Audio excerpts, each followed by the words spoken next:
So the Google Pixel 5 came out 1 month ago, and in the first couple weeks, there was a lot of talk about this phone. Some people loved it, some people hated it, thought it was a ripoff, some people thought it was the best deal ever.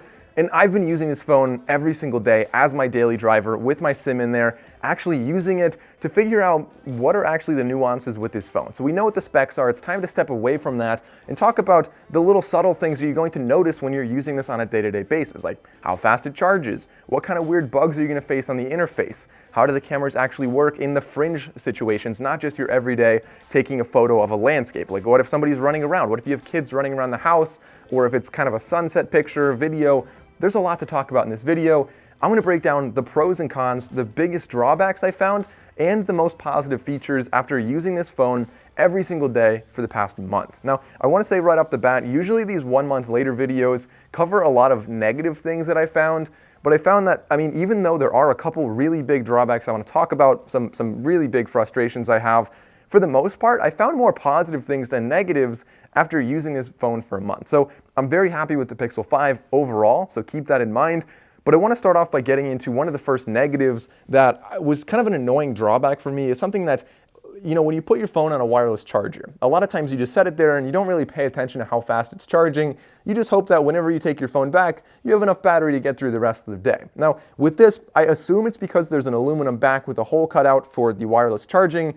But for some reason, when I place this on the wireless charger, it's extremely hard to get it in a good position where it charges at any reasonable rate. So frequently I'll set it down, it'll say charging will be fully charged in 1.5 to 2 days. So like I said, that's a huge frustration that I have with this phone, and you're gonna have to really tweak it until you find the good spot. And even at the good spot, it still takes like 4.5 hours to charge on a wireless charger, or at least on the one that I have. So that's my complaint about that. I end up plugging it in and charging normally for the most part. But getting over to a positive with this phone, I found that whenever you do get it fully charged, the battery life it's pretty significant. So if you go into their new ultra power saving mode, the battery lasts an insane amount of time.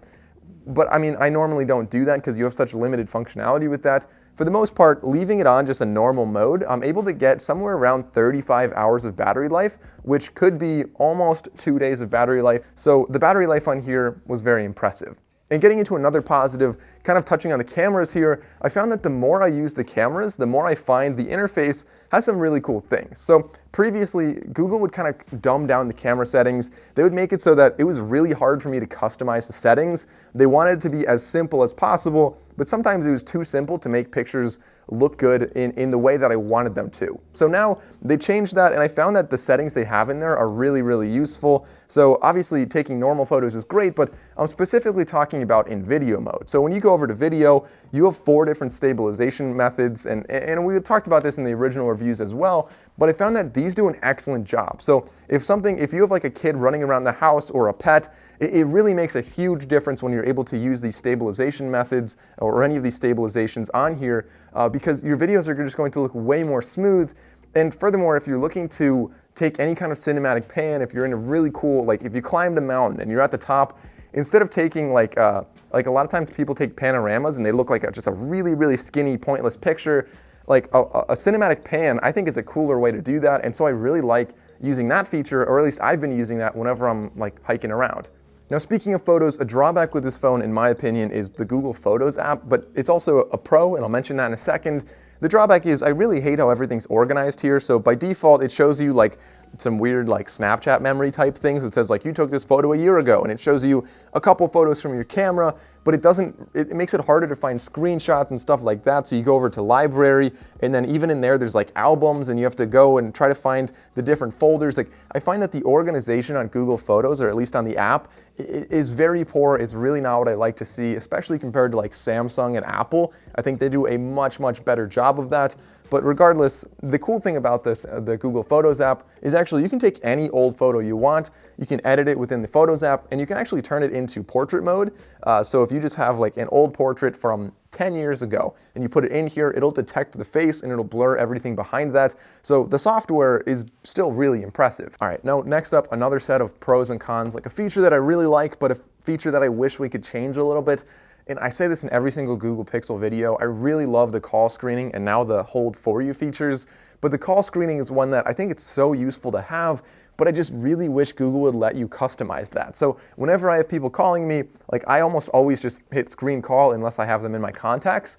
And when you go to screen call, it has like this robot voice saying, hello, this is a Google call screening service. And it sounds weird, like people don't recognize that right away. And a lot of times people will just hang up and text me and say like, hey, I tried to call you and I got a robot. So I think it'd be great if you had kind of like a voicemail type thing in there where it's like, hey, this is Mike, like this is a screening service, say your name and then like maybe I'll pick up the phone, right? So I think that would be a much better way for Google to handle that. It seems like such an easy thing they could add, not even through the whole conversation, but just like the very beginning, the first intro. I wish you could customize that. Another big positive with the videos is instead of having to go over to more and find like a million different types of video modes, like slow motion and time lapse, they make it all baked in such an easy way. Just like the zoom is right there, you can also go to the video speed right there and go to slow motion, or you can go over to time lapse and easily change how fast or slow your video is being recorded and played back. Kind of as a side note, I've been using a lot of Galaxy phones lately, like the A series, the S series, the Note series, like so many different Galaxy phones. And it definitely takes a hot sec to get used to the button like flipping right here. So instead of having the power button on the bottom and the volume rocker on the top, they flipped it on this one. So the power button's on the top and the volume rocker's on the bottom.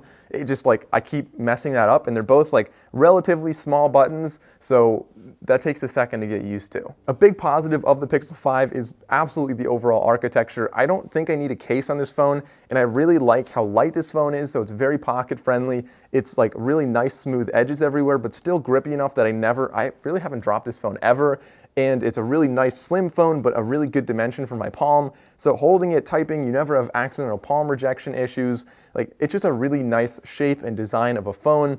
The drawback though, I really wish the screen was a slightly higher quality, especially when you're comparing it to the new iPhones or the new Samsung phones. Like, the screen is just not as bright and vibrant as those other ones. You definitely get used to this screen, but it's just not nearly as competitive, especially at this price point. I wish we saw a better panel on here. 90 Hertz is definitely a big positive, but like I said, we're just missing a little bit more on the screen. Now, of course, the camera bump in the back, like I said in the original review, is still a big positive. Unlike so many other phones, when I set this down, it doesn't wobble back and forth, it doesn't get caught in my pocket, and I don't actually use it like a pop socket, like I was saying on the Note 20 Ultra, I believe. Like, this is a much slimmer phone in all regards. Now, another drawback with this phone, unfortunately, is the speaker quality, kind of like the 4A, but I found that it's loud enough for most situations here, but it's definitely not the best quality speaker. You're missing a lot of like the bass and stuff, and so when you're on speakerphone, for example, sometimes it's harder to really hear exactly what people are saying and make out all of the words.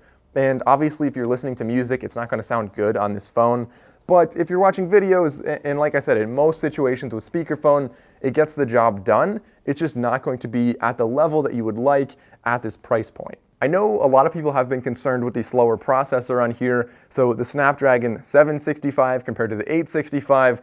For the most part, I haven't noticed any difference. If you set these side by side though, and you open up apps, you will see that like the iPhone and the Galaxy opens them a little bit faster. But other than that, you're not going to notice a huge difference, at least not now. Who knows how this is going to slow down over time. So that's definitely a slight concern I have with this.